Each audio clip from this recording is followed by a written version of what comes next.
Всем привет! Рассказывая про всякие реанимационные мероприятия, я упустил из виду одного важного участника, а именно аппарат для проведения механического закрытого массажа сердца. Пора закрыть этот пробел. Зачем эта штука? Как ей пользоваться? Как ей пользоваться еще эффективнее? Про Лукаса не только на ProSMP. Поехали!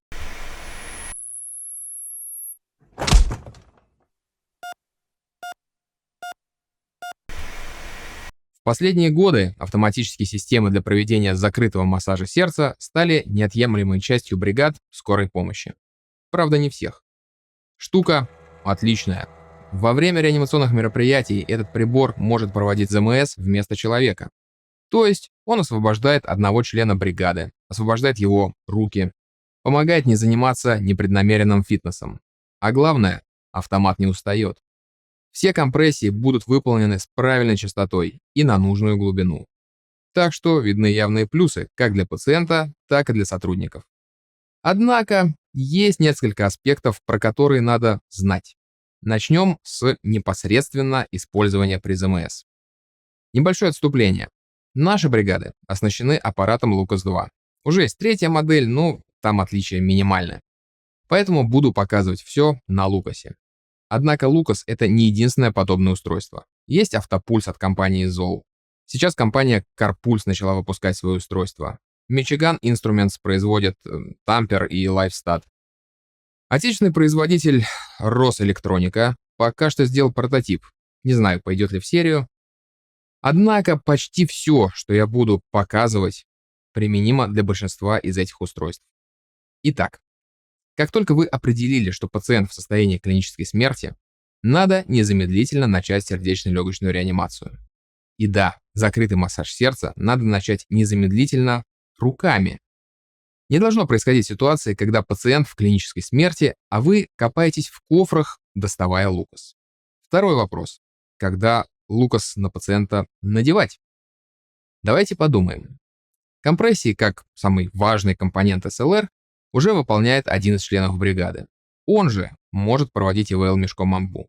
Что дальше? Сначала монитор и оценка ритма с решением вопроса о необходимости дефибрилляции. Если фибрилляции нет, то катетеризация вены, введение адреналина, потом какой-то из способов доступа к дыхательным путям и ИВЛ. Если на мониторе фибрилляция, то дефибрилляция, потом дыхательные пути, потом катетеризация вены и введение препаратов. Дело в том, что первичная фибрилляция дает нам минимум 2 минуты до введения адреналина. То есть можно сначала интубировать трахею или установить ларингеальную маску, а потом заняться катетеризацией вены.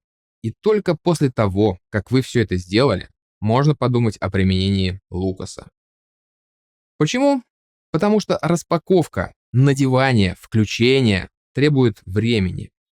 Массаж, дефибрилляции, кислород и введение адреналина важнее.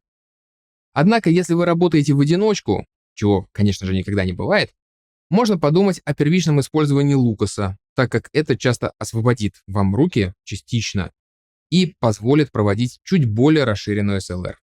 Европейский совет по реанимации вообще не рекомендует рутинное использование автоматических механических устройств для непрямого массажа сердца, но указывает на то, что они являются разумной альтернативой, когда длительная ручная компрессия грудной клетки нецелесообразна или ставит под угрозу безопасность медицинского персонала. Один из метаанализов показал, что ручная СЛР была более эффективной, чем автопульс, и сравнима с Лукасом. Кстати, они пишут, что исследование безопасности у 374 пациентов показало, что Лукас не вызывает значительно более серьезного или опасного для жизни повреждения внутренних органов, нежели ручная компрессия грудной клетки. А вот для устройств автопульс нельзя исключить значительно более серьезные или опасные для жизни повреждения внутренних органов, чем при ручных компрессиях. Кстати, если вы хотите почитать статьи или учебники по теме ролика, хотите послушать аудиоверсию и не смотреть видео, хотите поддержать нас материально, или увидеть собственное имя на борту нашего космолета, переходите на сайт Boosty. Там можно стать нашим спонсором или просто оставить донат. Спонсорам, как всегда, доступны всякие дополнительные плюшки. Ссылка на Boosty в описании под каждым видео. Переходим к надеванию Лукаса. Первое, что нужно сделать, если еще не сделали, освободить грудную клетку от одежды, хотя бы расстегнуть верхнюю одежду и задрать футболку. У Лукаса на конце штока есть присоска. С помощью нее он прикрепится к коже пациента и будет выполнять не только компрессии, но и активные декомпрессии, повышая эффективность массажа. Однако к одежде он приклеиться не сможет. У всех подобных устройств есть большая пластина, которую надо положить под спину пациента. К ней будет крепиться основное устройство. Проще всего это сделать следующим образом. Один из членов бригады уже выполняет закрытый массаж сердца. Второй номер кладет пластину рядом с ним, чтобы первому было удобно ее брать. После этого второй номер встает над пациентом и берет его за руки или за плечи. По личной практике скажу, что брать за запястье удобнее всего. Командует процессом тот, кто проводит ЗМС. По команде второй номер поднимает пациента, как бы присаживая его. Первый номер одной рукой придерживает и поднимает голову пациента, второй рукой подкладывает пластину под спину пациента. После этого по команде первого номера пациента опускают. И первый номер продолжает проведение компрессий и ИВЛ. Обратите внимание, первый член команды прерывается только на пару секунд для подкладывания пластины.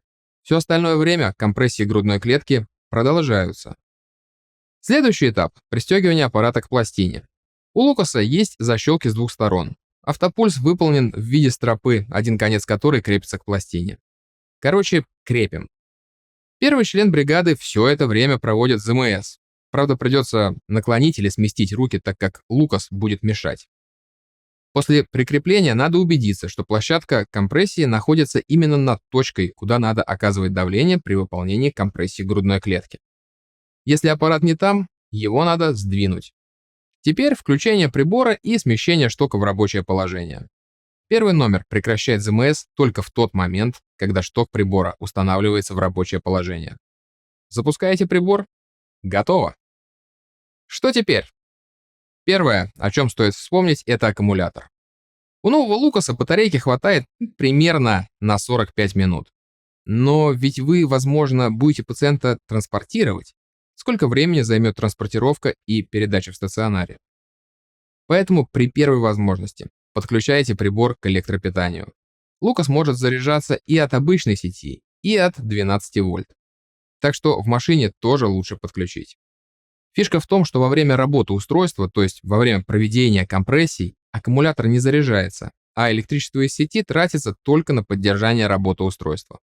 Поэтому если аккумулятор уже разрядился, вы подключили аппарат к сети, продолжаете механический ЗМС и привозите пациента в больницу, прибор не заработает, так как батарейка села.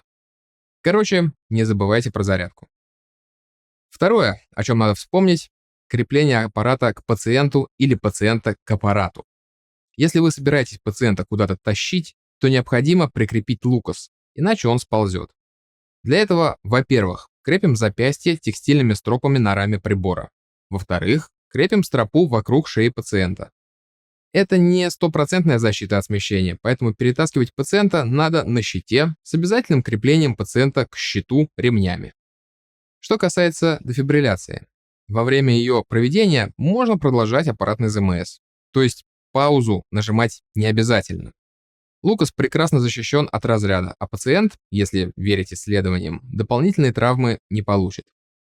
Теперь стоит рассказать про некоторые второстепенные моменты, больше с юридическим уклоном. Первое. Применение таких систем позволяет транспортировать пациента. Вы же помните, что первоочередная задача – это обеспечение безопасности реаниматора. Так вот, проводить ручной закрытый массаж сердца в едущей машине скорой помощи небезопасно, так как вы не пристегнуты. Кроме того, это нарушает требования ПДД.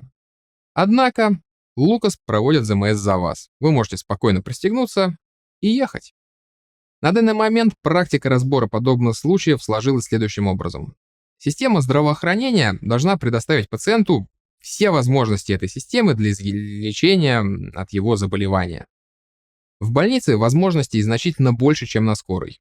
Лукас позволяет доставить в больницу пациента в клинической смерти. А больница, кстати, пациента в клинической смерти должна принять и не имеет права отказать. Так вот, если у вас есть Лукас, а в больницу вы не привезли, то на разборе вас спросят, почему не повезли?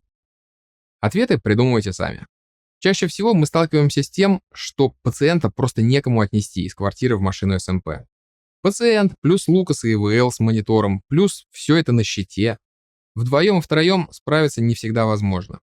Но если пациент уже у вас в машине, то проще отвезти. Второй момент. Это эксперты ТФОМС. Как в любой другой области, тут есть прекрасные специалисты и хорошие люди. Но есть и идиоты. Одна из претензий ТФОМС: в карте вызова не отмечено, с какой частотой проводились компрессии грудной клетки аппаратом Лукас-2. А вдруг он сломан, и компрессии выполнялись не 100-120 раз в минуту, а больше или меньше? Ну, что тут можно сказать? Данный эксперт – идиот или мразь.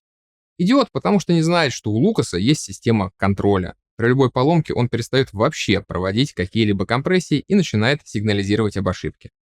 Мразь, потому что, боясь очередных кар, некоторые сотрудники СМП не будут пользоваться Лукасом от греха подальше. Это значит, что пациент, которого могли бы отвезти в больницу, останется на месте, и через 30 минут будет констатирована смерть. Ни тебе оживления, ни донорских органов. В любом случае, мы в своих картах стали писать что-то типа «ЗМС продолжен аппаратом Лукас-2 с частотой 102 в минуту». Да, по документам Лукас работает с частотой 102 плюс-минус 2. Еще один аспект связан с судебно-медицинской экспертизой. Лукас, как и остальные подобные устройства, оставляет характерную гематому. Если вы проводили аппаратный ЗМС, напишите это в карте. Если проводили ЗМС руками, то не пишите про аппаратный ЗМС. Как я уже говорил, ручные компрессии грудной клетки при наличии Лукаса не являются ошибкой. В рекомендациях Европейского совета по реанимации указано, что механическую компрессию грудной клетки следует рассматривать только в том случае, если высококачественная ручная компрессия грудной клетки нецелесообразна или ставит под угрозу безопасность медицинского персонала. Вспоминаем про езду в машине. А судмедэксперт точно узнает, использовали вы Лукас или нет. Если его данные расходятся с вашими записями, то это нехорошо и может доставить ряд проблем. Так что пишите документацию правильно. Ну и последнее. Если у вас есть подобное устройство, тренируйтесь. Тренируйтесь на манекенах, тренируйтесь работать в команде, тренируйтесь в качестве первого номера и помощника. Без тренировок ваши теоретические навыки не сработают на практике. Кто хочет почитать статьи по теме или поддержать нас материально, может смело переходить на сайт Boosty.